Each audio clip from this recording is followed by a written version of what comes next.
Hi people, this book has been such a pleasant surprise. I got interested in it, I read a sample, I thought that I was going to enjoy it, but I think easily it's one of my best reads of this year.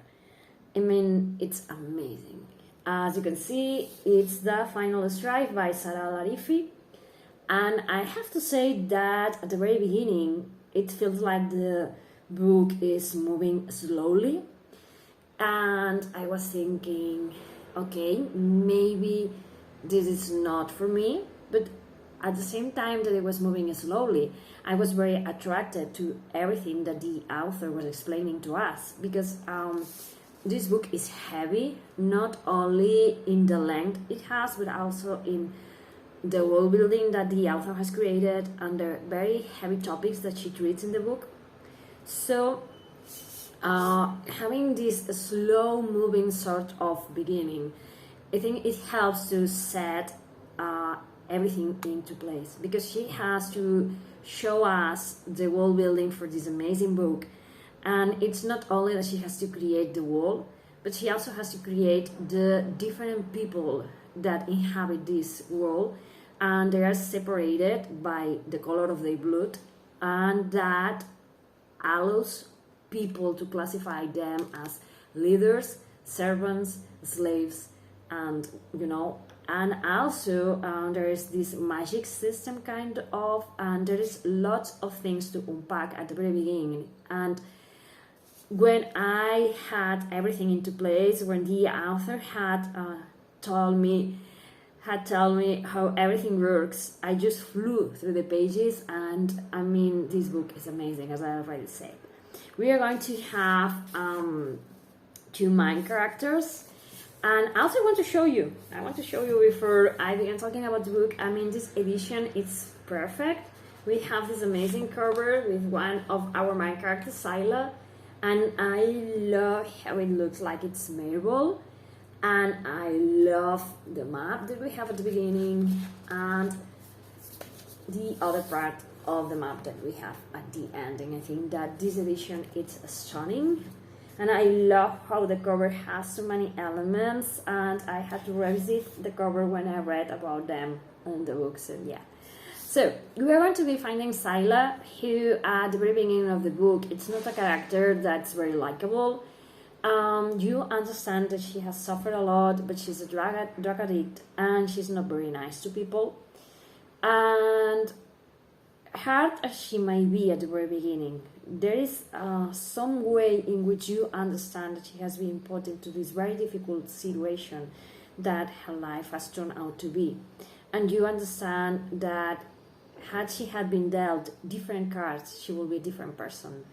And you began rooting for her, and you want her to recover from the drug addiction, and you want her to find her own wings and her own place in the world and her own people, and you want her to be the one winning it all. And she's going to find this other girl called Anoor, and she's amazing. I love her to bits. She's an amazing character. She has lots of insecurities. Most of them because she doesn't exactly fit in the place she's in, and also because she has this abusive mother that reminds her of her failures constantly, and so it has eroded her ability to trust herself, and she sees herself as something less than she is. And I don't want to tell you much about what this book is about, but at the very beginning we are told the story of the stolen children.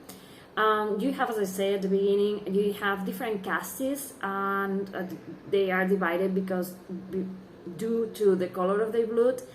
And so there was this rebellion in which one of the castes stole, I don't know if I'm pronouncing caste as it should be, but yeah, children were stolen and interchanged by children of other castes. So it was like this way of, we are going to train your kids to be the ones to bring the revolution to your door. I'm not explaining it correctly at all, because as I say, it's very important to read the book and to understand the story, and I want to say things about it, but without telling you too much. Okay, let's say that Sylah going to explain that. That's funny, huh? Okay, Sylah has red blood. She is a duster. Dusters should have blue blood. And she had been changed, as I was saying, because there was this kind of uprising in which 12, if I don't remember wrongly, children were stolen from the upper classes, who are red-blooded classes, and are the one that have the power and the ability to subjugate everyone. So the dusters, who are like the intermediate level, sort of, stole those kids and changing them with their own kids because they wanted to train those stolen kids to be able to, you know, to bring down the ruling caste. And the majority of these kids in both sides were killed or they died. So Sylah is going to be one of those stolen kids. There are going to be other stolen kids. I'm not going to be telling much about it. And Anoor is one of the kids that she was exchanged with. So we're going to be having these misplaced kids. And yeah, they're going to end up in this sort of alliance in which Anoor kind of gets Sylah, and you're going to love her. She gets to do that. I mean, I love Anoor because she seems to be this soft, weak. Maybe sometimes when you begin the book, you think that weak. It's not the word, that she's not going to be able to be, you know, aggressive on things, and you love her because she knows what she wants, and she ends being able to ask. And even if she has to use force to get it, she's going to do that. And I love her. She managed to capture literally Sylah and convince her to help her to pass some trials in which she has to prove her worth, her mettle. And she wants to do that because she wants at the very beginning, she wants to prove to herself and more importantly to her mom that she can. But as the story progresses, she began to realize that she has been living in this kind of golden cage, and Sylah is opening her eyes to the injustices of the world. So, yeah, more or less. And we are going to have another character called Hassa, and she is one of the lower castes called the Goslings, and they have been heavily mistreated, and they have their hands and their tongue cut out as the result of a rebellion that they did like 400 years ago, and the descendants are still paying for it. And I love Hassa, and I love the power she has, and I love every fucking character in this book. I mean, I think that this book is quite heavy with all the topics that the author brings forth. She's going to be talking about colonization. She's going to be talking about slavery, about having people subjugated to your will, about mutilation of people because you want to dominate them and silence them. You're going to have abusive relationships in which parents, biological or not, try to shape the kids into something, and they excuse it as part of a bigger plan. And you're going to have also abusive relationships in which mothers are going to mistreat their own kids, telling them they're not enough, they're fat, they're ugly, they're whatever. And we are going to find these kids broken, and we are going to be dealing, as I say, with drug abuse and self-harm, because yeah, I mean, it's a very heavy book, and I mean, it touches something in you and it makes you think, and there is some twist towards the end that I wasn't expecting, but it adds up to the story so much. And for me, this book, as I say, it has been amazing, everything about it, about how even the people closest to you can betray you, and how sometimes you are thrown into situations just because you were so young, or you were naive, or you were expecting the people around you to know better and teach you. And I love how different characters see the world in different ways. I love how Hassa, despite being so young, she has suffered so much. She has seen so much suffering, and I love her how resilient she is, and how amazing she is, and how strong she is. And also, there's a lot of inclusion in this book. You are going to have female on female relationships. You are going to have characters who feel nothing for other characters. You are going to have characters who are non-binary. You are going to have characters who are going to be undergoing hormone therapy in order to be the sex that they feel most represented with.